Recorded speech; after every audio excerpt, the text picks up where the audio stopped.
Kuala Lumpur அனைத்துலக விமான நிலையத்தில் தனது இரு பயண பைகள் காணாமல் போனதால் பரிதவித்து போன நூர்லிசா எனும் பெண் ஒருவர் சமூக ஊடகம் வாயிலாக தனது ஆதங்கத்தை வெளிப்படுத்தியுள்ளார்.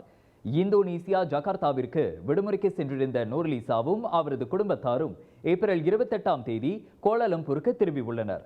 முதலில் அவர்கள் பயணிக்க இருந்த விமானம் ஜகார்த்தா விமான நிலையத்திலிருந்து ஏப்ரல் 28ஆம் தேதி மாலை மணி 6:50க்கு புறப்பட அட்டவணையிடப்பட்டிருந்தது. எனினும் போதுமான பயணிகள் இல்லாததால் அந்த விமானம் இரவு மணி 8:10க்கு தான் கிளம்பியுள்ளது.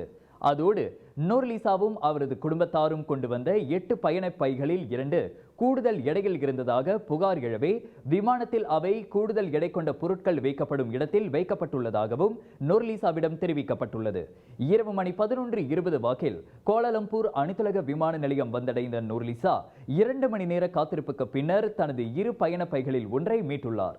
எனினும் அந்த பயணப்பையுடன் சேர்த்து அதில் இருந்த அவரது பொருட்கள் அனைத்தும் முற்றாக சேதமடைந்திருந்ததாக நூர்லிசா பதிவிட்டுள்ளார். மற்றொரு பையை எவ்வளவு தேடியும் தன்னால் கண்டுபிடிக்க முடியவில்லை எனவும் அவர் குறிப்பிட்டுள்ளார்.